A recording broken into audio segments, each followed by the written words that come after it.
Hi, my name is Olga Sirbu. I'm a board-certified behavior analyst and licensed behavior analyst. And in this video, I'll talk about the behavior of removing clothes, or disrobing, as called in applied behavior analysis. But before we start, as always, I would like to encourage you to put a like on this video and hit the subscribe button below, so you can benefit from weekly information on the subject of autism. With any child and behavior, I always try to put myself in their shoes and understand what makes the kid act in the way they are acting.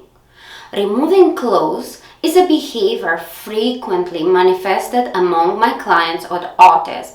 Therefore, I need to mention that the behavior of disrobing is not common just for the children on the spectrum and may be observed among typical children as well. When my child was refusing to wear shoes and walked in his socks everywhere, that disturbed me deeply.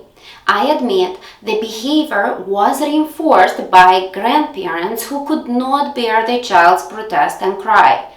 And I don't blame them. Grandparents are not parents. They can be strict with their grandkids.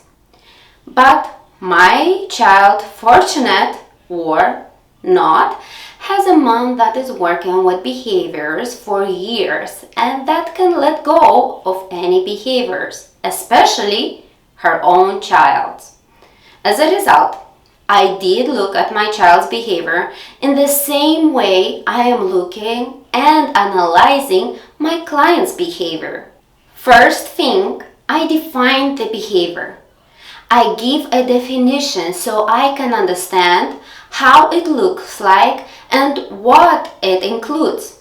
For most of my clients, disrobing behavior does not include only removal of shoes, but also includes removal of socks, bottom, top, and underwear. Once you have a clear understanding of the child's behavior, second, you will gather information about the behavior, when it occurs, in what circumstances. Are there any precursors to the behavior? What happens before and after disrobing? The third step is to analyze the collected information and to try to identify the function, the cause of the behavior. Here, you will answer the question, why is my child engaging in removing clothes? Based on the function, you will come up with a list of things that can be done to prevent the behavior from occurring, or strategies of how to react to the behavior when it's happening. If the behavior has a sensory aspect, you may decide to work with colors, textures, or smells. It's possible that the child likes wearing only black and white and is aversive to any other colors. Maybe the child likes only cotton and does not tolerate other textures. Maybe you changed the detergent or softener and the new smell is aversive for the child, or the child can't tolerate the tags and the inside linings. Sometimes the disrobing behavior can be related to a new stage of growth and development, such as the child is ready to be potty trained and move away from diapers, or the child is exploring his body. If those are the reasons for disrobing behavior, you may start working on teaching the child how to use the bathroom. You may read and watch together with the child information about the child development.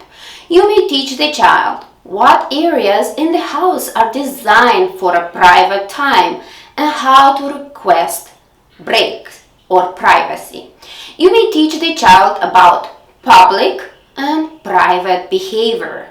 As an antecedent strategy, you may add choice making and implicate the child in taking decisions, choosing the outfit for the day. It's very important to always communicate with the child and reinforce the functional communication through pictures, AC devices, verbal or sign language. By working continuously on communication, your child will choose to communicate instead of crying, screaming, running, throwing, disrobing, and so on. A child may remove their clothes because that makes them feel good and they enjoy the freedom.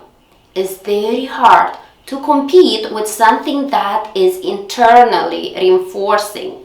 And in this instance, you may decide to manipulate with the child's clothes and add a whole new set of jumpsuits, or dress the child with the clothes the opposite way so they are not able to open the zipper or the buttons. You may tie their pants and flip the top so the child can get out from them. You may switch the child's shoes from Crocs and easily slide in shoes to high top shoes with laces. The child may remove their clothes because that's the only way they can get a reaction from you and a time of interaction with you. If the attention reinforces the disrobing behavior, then you may choose to spend more time with your child, play and interact more with the child throughout the day. You may decide to teach your child to request playtime from you with pictures, AC device, verbal or sign language. When a behavior has attention as function, you will ignore the behavior but not the child, and you will always focus on teaching an alternative behavior instead, such as communication. Keep your child busy and have a schedule of activities that will fill up their day. Keeping their minds and hands always occupied will help you redirect the disrobing behavior. The last important thing I would like to mention here is to take any opportunity and make a big deal when your child does something positive. Don't hesitate to praise your child for wearing clothes. Compliment your child and tell them how good they look and how proud you are of them. I hope the presented information will be helpful and useful for parents, caretakers, and therapists when working on a child's disrobing behavior.